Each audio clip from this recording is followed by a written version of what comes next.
What's up, Valley fans? Welcome to today's episode of the Valley Cactus Ren. On today's episode, we're going to look at Jeremiyah Love and some of his explosive plays in the preseason against the Raiders. We're diving straight into the Suns' total disrespect from the NBA schedule makers and the national media. And to wrap it all up today, I got some local sushi the other night, and it's all Arizona sports themed. They're special sushi rolls. So we're going to look at those too. It was so bomb. Stay tuned.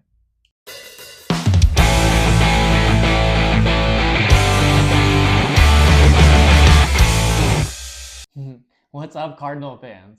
So the preseason is fully kicked off, and we got Jeremiyah Love playing a whole half of football. Let's take a look at some of these highlights.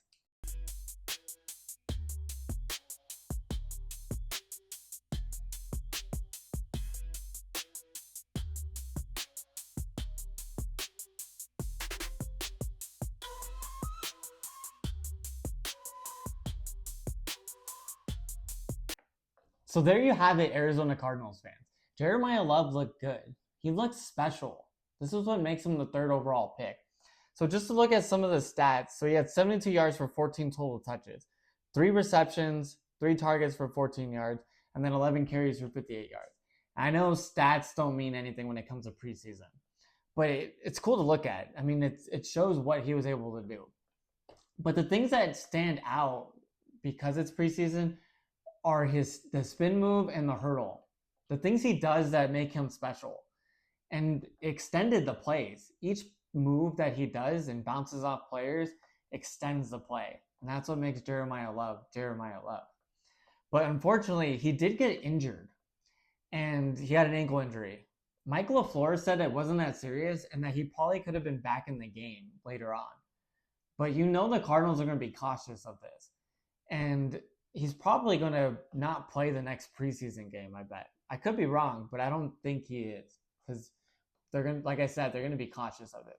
But I wanted to get into the injury a bit. And I'm not saying Jeremiyah Love got injured because of this, but it's just something to look out for because I'm seeing it a lot. And I saw it with Jeremiyah Love a few times. But players are just like, when they get beat, they like hold on to their legs and sometimes twist their ankle. I'm seeing that a lot, so much that the NFL has outlawed the move.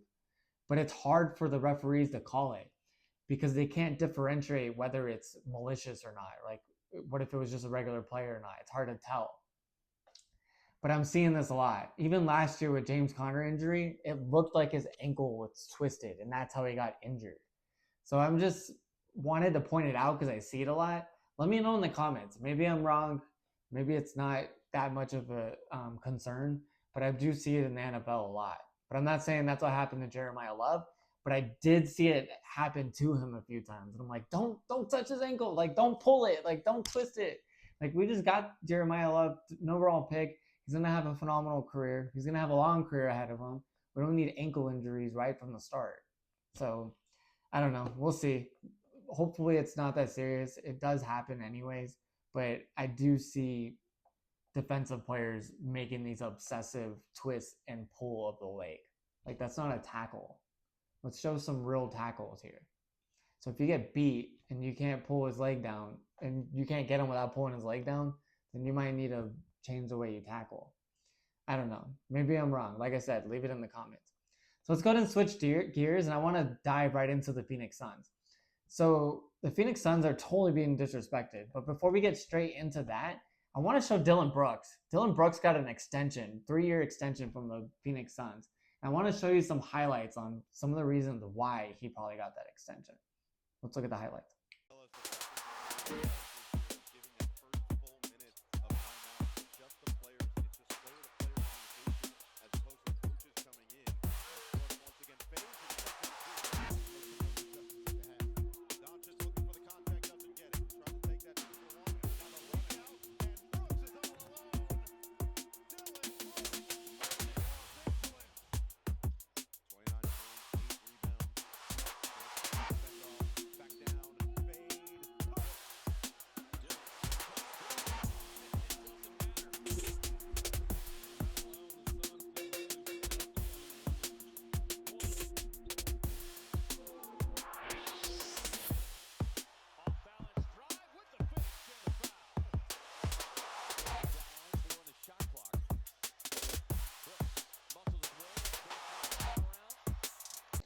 as you can see, Dillon Brooks is more than just a defensive menace anymore.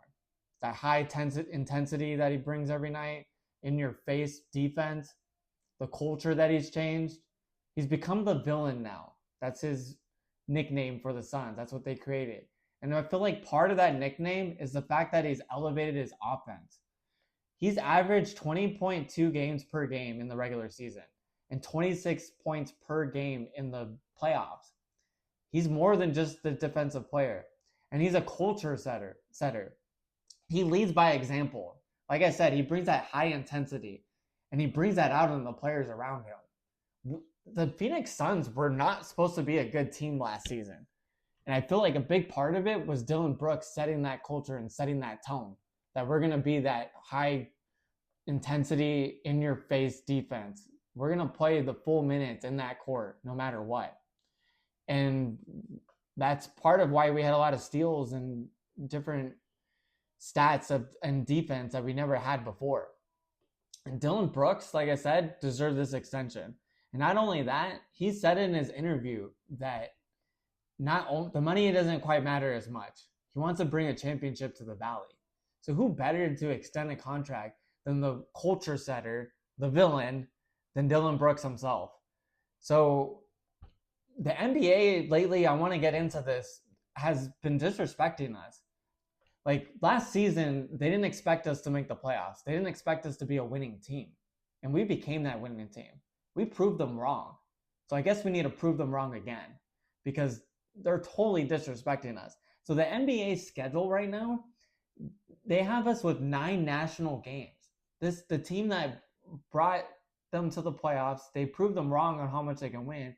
We proved that we're a winning team. The culture is different here. And what do? They give us 9 national games. And our first national game isn't until January.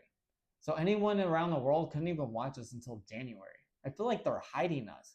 Like, why are you going to hide one of your best NBA teams? Like, I'm not saying we're like top 10 best teams, but 9?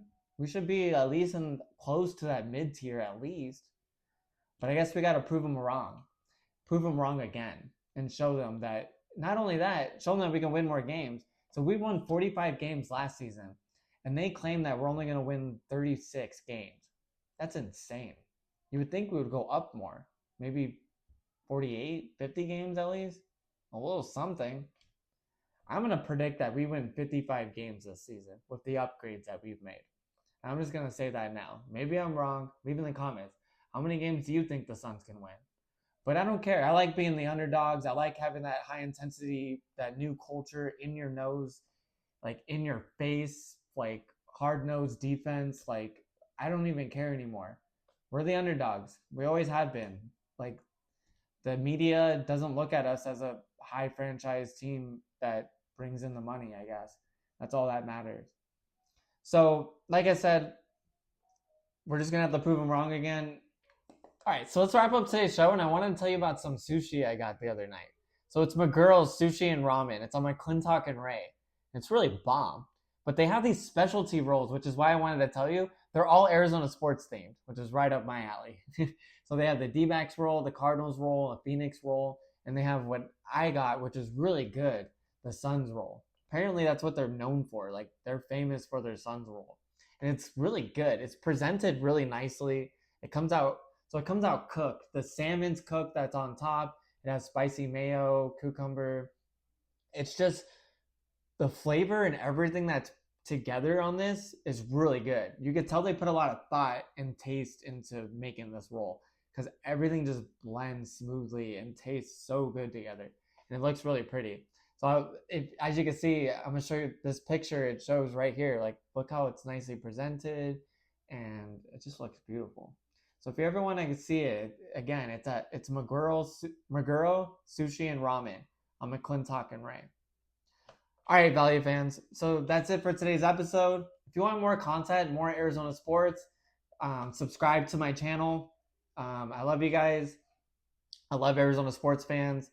Thank you for being Arizona sports fans, and have a good weekend. Stay tuned for the next episode.